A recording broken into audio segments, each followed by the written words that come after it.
अस्सलाम वालेकुम, मैं मोहम्मद आमिर। आज का जो प्रैक्टिकल है उसकी स्टेटमेंट आपके सामने है।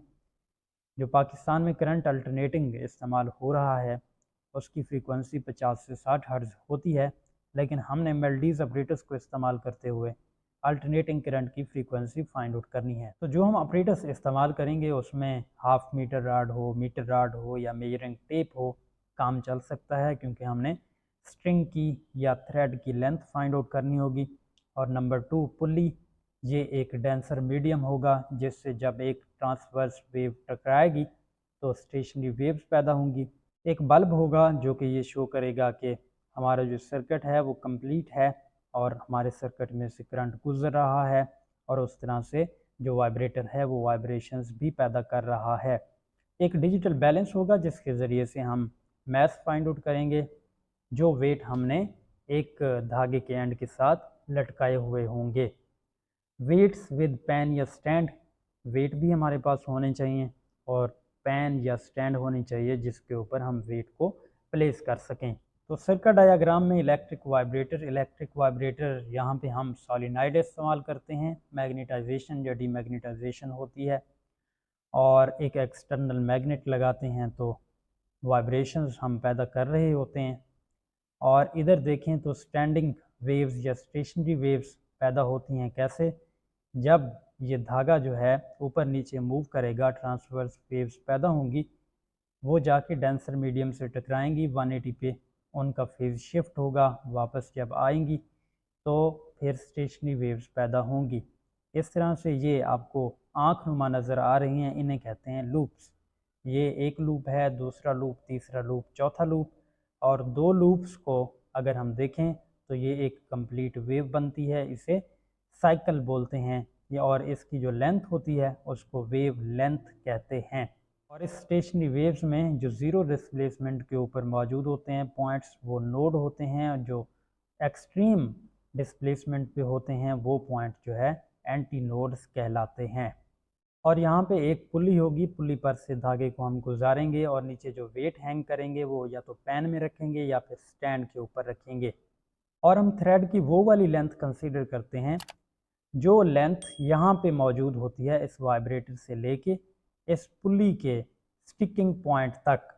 और वैसे यहाँ पे धागा देखा जाए तो वो तो इधर से लेके यहाँ तक है, लेकिन जो हम लेंथ कंसीडर कर रहे होते हैं उस थ्रेड की, वो यहाँ से लेके यहाँ तक होती है, जिसमें नंबर ऑफ़ लूप्स बन रहे होते हैं या जिसमें स्टेशनरी वेव्स पैदा हो रही होती हैं।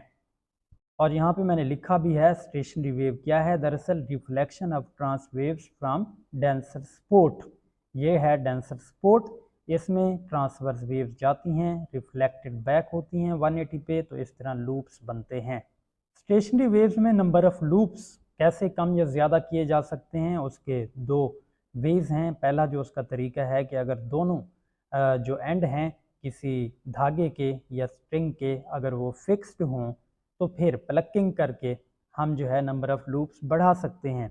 अगर हम दरमियान में प्लग करेंगे तो एक लूप पैदा होगा।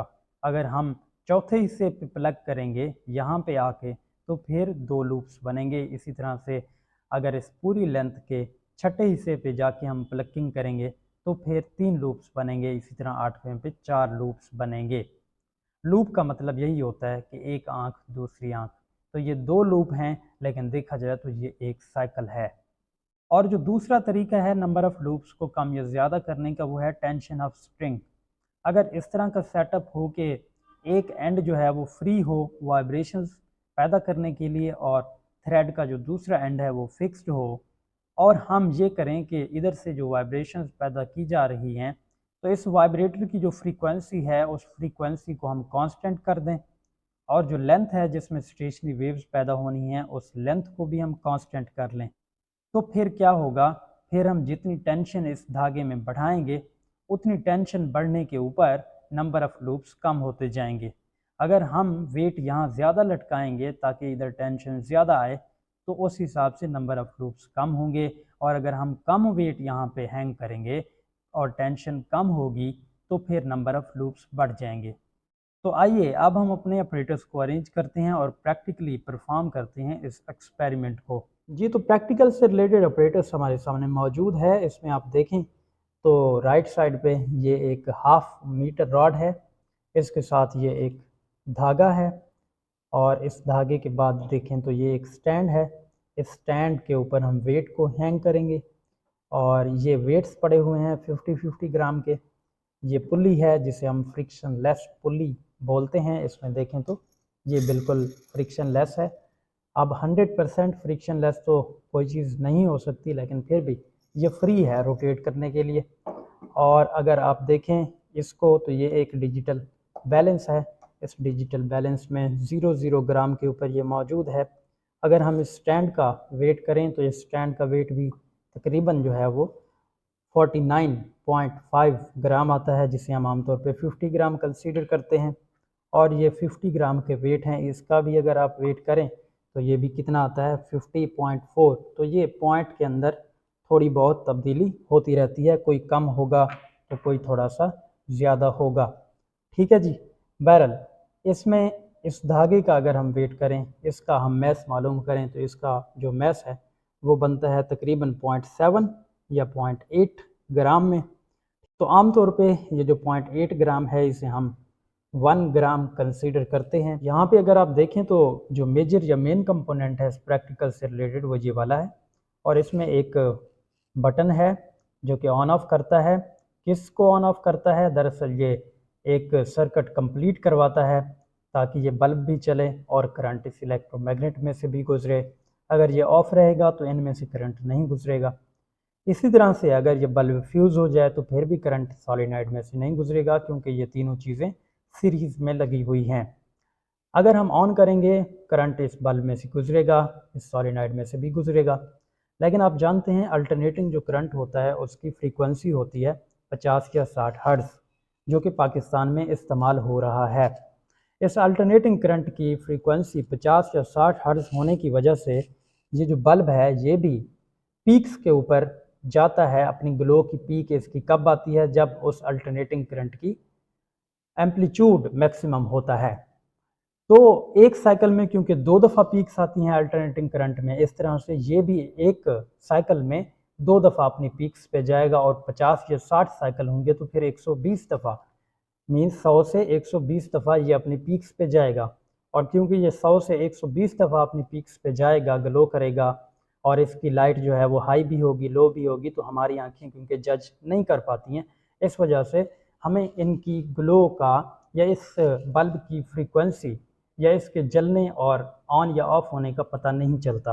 तो क्योंकि ये जो सॉलिनॉइड है ये इलेक्ट्रोमैग्नेट का काम कर रहा होगा, पॉजिटिव हाफ साइकिल जब अल्टरनेटिंग करंट का आएगा, ये नॉर्थ है और ये साउथ है, तो फिर नेगेटिव हाफ साइकिल के दौरान ये वाला साउथ बन जाएगा, ये वाला नॉर्थ बन जाएगा, या दोनों की पोलैरिटी आप कह सकते हैं। जैसे अल्टरनेटिंग करंट की पोलैरिटी चेंज होगी, बिल्कुल उसी तरह यहाँ पे ये जो मैग्नेटिक फील्ड है उसकी पोलैरिटी भी चेंज हो रही होगी। लेकिन इस सॉलिनॉइड के दरमियान में एक स्टील की वायर है, जैसे जैसे ये मैग्नेटाइज होगा या डीमैग्नेटाइज होगा, उस हिसाब से ये जो स्टील की वायर है ये भी मैग्नेटाइज होगी या डीमैग्नेटाइज होगी। अब इसके मैग्नेटाइज या डीमैग्नेटाइज होने के ऊपर इसका एक अपना फील्ड बनेगा, और वो फील्ड इस परमानेंट मैग्नेटिक फील्ड के साथ इंटरेक्ट करेगा।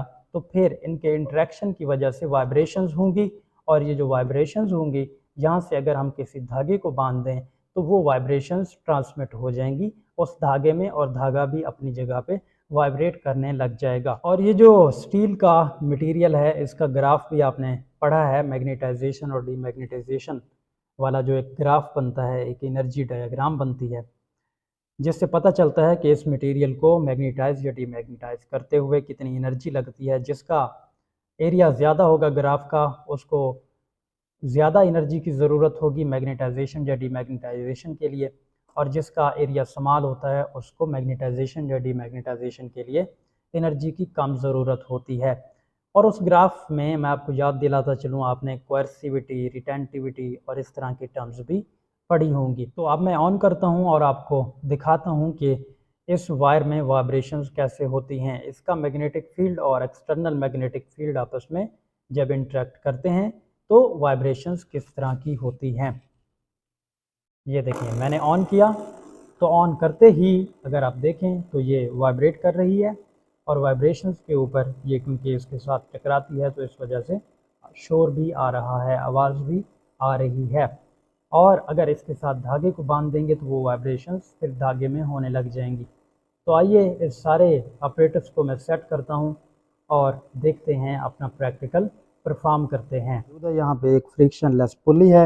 इस फ्रिक्शन लेस पुली को टेबल की एक साइड पे मैंने फिक्स किया हुआ है और नीचे देखें तो एक वेट हैंगर है। इसमें हम अपने वेट वगैरह को हैंग करेंगे और इस वेट हैंगर को धागे के एक साइड पे हमने बांधा हुआ है। अब इस धागे को देखें तो क्या होगा, इस धागे में ये होगा कि वाइब्रेशंस होंगी, ट्रांसवर्स वेव्स पैदा होंगी और इसमें जो ट्रांसवर्स वेव्स आएंगी वो आके इधर टकराएंगी। ये क्योंकि एक डेंसर मीडियम है, 180 पे रिफ्लेक्टेड बैक होंगी। जब 180 पे रिफ्लेक्टेड बैक होंगी तो इसमें अब स्टेशनरी वेव्स पैदा होंगी और स्टेशनरी वेव्स की निशानी ये होगी कि इसमें लूप्स पैदा होंगे। और उन लूप्स को देखने के लिए मैंने यहाँ पे किताबें रखी हैं, एक ब्लैक मीडियम रखा है ताकि लूप्स को अच्छी तरह देखा जा सके। और यहाँ पे आप देखें तो इस धागे का जो दूसरा एंड है वो दूसरा एंड इस वाइब्रेटिंग तार के साथ बंधा हुआ है। अब हम ऑन करते हैं। अगर वहाँ पे देखें तो हमारे पास सिर्फ वेट हैंगर है, उसके ऊपर किसी किस्म का कोई वेट नहीं है। हम यहाँ से बटन को ऑन करते हैं और देखते हैं। यहाँ पे हमने बटन को जैसे ही ऑन किया तो आप यहाँ पे देखें लूप्स बन रहे हैं। एक लूप यहाँ पे बन रहा है, ठीक है। इससे आगे ये फिर एक नोड आता है, ये वाला, ठीक है जी। नोड से आगे देखें तो एक लूप मजीद बन रहा है, ये 2 हो गए। फिर नोड आया, फिर एक लूप, ये 3, फिर नोड, फिर एक लूप 4। इस तरह से ये वाला 5 और ये वाला लास्ट वाला, ये 6 लूप्स बने हैं। ये जो 6 लूप्स हैं इन्हें आप बाकायदा तौर पे देख भी सकते हैं। मैंने यहाँ पे लेंथ को फिट किया हुआ है क्योंकि मेरे पास मीटर रॉड था। मैंने यहाँ से जो है वो लेंथ फाइंड आउट की है। इधर से अगर सपोर्ट की या पुल्ली की इधर तक देखें तो 2-3 सेंटीमीटर ये है। इधर से यहाँ तक जो है 1/2 मीटर। इससे आगे भी इधर देखें तो ये 1/2 मीटर, इस तरह से ये 1/2 मीटर, ठीक है। और इधर से लास्ट वन जो है वो ये वाला 1/2 मीटर। इससे आगे भी कुछ लेंथ बनती है, इसके मुताबिक हमने देखनी है। यहाँ पे जितना धागा है उसके मुताबिक देखनी है। तो ये और पुल्ली से जो 2-3 सेंटीमीटर थी वो कोई 10-1 सेंटीमीटर बनती है। मतलब ये है कहने का कि हमारी जो लेंथ है वो 2 मीटर और कोई 10-1 सेंटीमीटर है, या आप इसे 2.1 मीटर कह सकते हैं। तो ये जो धागा है, इस धागे की जो टोटल लेंथ है यहाँ तक पुल्ली से लेके इस वाइब्रेटिंग नीडल तक, वो कितनी है, वो 2.1 मीटर है। और इसमें लूप्स कितने बन रहे हैं, इसमें लूप्स जो है वो कोई 6 बन रहे हैं। धागे में बनने वाले नंबर ऑफ लूप्स को हम चेंज करा सकते हैं 2 तरह से। एक ये कि ये जो हमारे पास ऑपरेटर्स मौजूद है, इस ऑपरेटर्स को हम स्लाइड करवाएं आगे या पीछे, तो इस धागे की लेंथ कम या ज़्यादा होगी तो नंबर ऑफ लूप्स कम या ज़्यादा होंगे। हम अपनी दूसरी ऑब्जर्वेशन ले लेंगे। और दूसरा जो इसका तरीका है वो ये है कि आप इस ऑपरेटर्स को स्लाइड ना करवाएं बल्कि वेट को आप चेंज करें। यहाँ पे जो हैंगर के ऊपर वेट हैंग किया हुआ है उस वेट को चेंज करें तो उसके मुताबिक भी नंबर ऑफ लूप्स चेंज होंगे। तो मैं थोड़ा सा चेंज करता हूँ इन वेट्स को, उस ऑपरेटर्स को मैं नहीं छेड़ता, और फिर हम देखते हैं कि नंबर ऑफ लूप्स कितने बनते हैं। तो अगर यहाँ पे देखें तो स्टैंड के ऊपर मैंने 3 वेट हैंग किए हैं 50-50 ग्राम के। तो इस तरह ये जो टोटल वेट हुआ 50 ग्राम की स्टैंड और 50-50 ग्राम के 3 वेट, तो इस तरह 200 ग्राम हुआ। 200 ग्राम ये वाला है और 1 ग्राम का धागा है। अब देखें तो अब क्या हुआ, अब ये हुआ कि एक लूप ये वाला बना, फिर नोड आता है और फिर ये वाला लूप बनता है, फिर एक नोड आता है यहाँ पे, और इस नोड के बाद जो तीसरा लूप है वो ये बनता है। इससे आगे हमारा ऑपरेटर्स आ जाता है। तो ऑपरेटर्स की अगर आप पोजीशन देखें बिल्कुल वहीं पे मौजूद है, कोई उसमें चेंजिंग नहीं की है। लेंथ उतनी ही है जितनी पहले थी यहाँ पे जिसमें लूप्स पैदा हो रहे हैं। सिर्फ क्या हुआ है, हमने वहाँ पे वेट को चेंज किया है। पहले 50 ग्राम था, अब कितना है, अब 200 ग्राम हुआ। तो अब हमारे पास नंबर ऑफ लूप्स कितने आए हैं पूरे धागे में, जो कि 2.1 मीटर का है। इसमें नंबर ऑफ लूप्स की तादाद 3 है और वो आप यहाँ पे अच्छी तरह देख सकते हैं। तो आइए अब हम ऑब्जर्वेशंस और कैलकुलेशंस की तरफ चलते हैं और देखते हैं कि कितनी फ्रीक्वेंसी है इस एसी सोर्स की जिसको इस्तेमाल करते हुए हम ये वाइब्रेशंस प्रोड्यूस करवा रहे हैं। ऑब्जर्वेशंस और कैलकुलेशंस में पहले नंबर पे आप देखें तो मास पर यूनिट लेंथ है, ये थ्रेड के लिए है।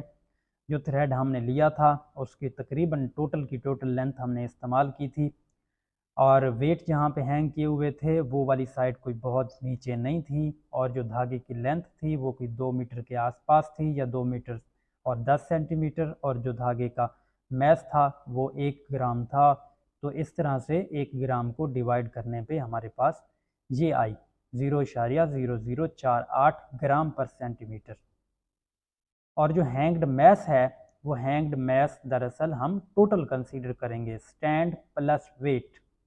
तो यहाँ पे अगर टेबल में देखें तो पहली जो हमने ऑब्जर्वेशन ली है उसमें सिर्फ एक स्टैंड थी 50 ग्राम की, और 6 लूप्स हमारे पास बन रहे थे। टोटल लेंथ 210 सेंटीमीटर या 2 मीटर और 10 सेंटीमीटर आप कह दें। और लेंथ ऑफ वन लूप, क्योंकि 210 सेंटीमीटर में 6 लूप थे तो एक लूप की जो लेंथ है वो 35 सेंटीमीटर आ गई। और जो धागे में टेंशन थी वो हम डाइन में देख रहे हैं, जो कि एक छोटा यूनिट है टेंशन का। तो उसमें अगर आप देखें मैस को ग्राम में पुट करें, जी की वैल्यू सेंटीमीटर पर सेकंड स्क्वायर में, तो ये डाइन में हमारे पास आ जाती है टेंशन जो कि धागे में थी। और इसी तरह से आगे फ्रीक्वेंसी देखें तो फ्रीक्वेंसी कितनी आती है। फ्रीक्वेंसी का फार्मूला होता है tension over mass per unit length divided by 2L। तो ये जो अंडर रूट में है T/M, इसकी वैल्यू हम पुट करेंगे और इस पूरे को फिर 2L पे डिवाइड करेंगे तो हमारे पास फ्रीक्वेंसी आ जाएगी। तो इस फार्मूले में इस टेंशन की जगह ये वैल्यू आएगी, और इस मैस की जगह ये मैस पर यूनिट लेंथ आएगी 0.0048, और इसका स्क्वायर रूट ले लेंगे, जो आंसर आएगा उसको डिवाइड कर देंगे 2L पे, और L की जगह ये स्मॉल l आएगा जो कि 35 सेंटीमीटर है।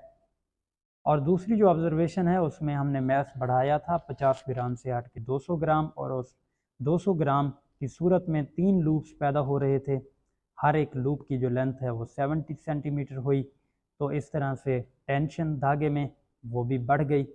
और इस ऑब्जर्वेशन में भी देखें तो हमारे पास जो फ्रीक्वेंसी है उसकी वैल्यू सेम टू सेम है पहली ऑब्जर्वेशन के। क्यों? क्योंकि यहाँ पे देखें रिलेशन में तो मैस पर यूनिट लेंथ तो सेम है, उसमें तो कोई तब्दीली नहीं आई, लेकिन टेंशन बढ़ी है तो उस हिसाब से जो लूप की लेंथ है वो भी बढ़ गई है। इस वजह से इस रिलेशन पे कोई असर नहीं पड़ा, और फ्रीक्वेंसी सेम टू सेम उसी तरह आई है जैसी पहले ऑब्जर्वेशन में आई थी। तो रिज़ल्ट में आप देख सकते हैं जो मीन वैल्यू हमारे पास आती है दोनों को ऐड अप करके 2 पे तकसीम करने से वो है 46 हर्ट्ज़। परसेंटेज एरर निकालें तो एक्चुअल में से माइनस करेंगे ऑब्जर्व्ड को और एक्चुअल पे डिवाइड करेंगे मल्टीप्लाइड बाई 100%, तो 4% का एरर आता है। अगर तो 5% से कम ही एरर आए ठीक है, चल जाता है, लेकिन अगर इससे बढ़े एरर तो फिर हमें नंबर ऑफ़ ऑब्जर्वेशंस मज़ीद बढ़ानी चाहिए और करेक्शन करनी चाहिए अपने मेथड में, ताकि हमारी ठीक वैल्यू 50 हर्ट्ज़ के करीब करीब आ सके। और यहाँ पे ये जो फ्रीक्वेंसी की इक्वेशन है इसके यूनिट्स को भी आप देख लें। ये जो टेंशन होती है उसका यूनिट, क्योंकि हम यहाँ पर डाइन इस्तेमाल कर रहे थे, और नीचे जो मैस था वो दरअसल मैस नहीं था, वो मैस पर यूनिट लेंथ थी। तो इनके यूनिट्स कुछ इस तरह से, डाइन उस पूरे को डिवाइड कर दो ग्राम पर सेंटीमीटर से, उसका स्क्वायर रूट, और फिर नीचे 2L था तो इस लेंथ का सेंटीमीटर।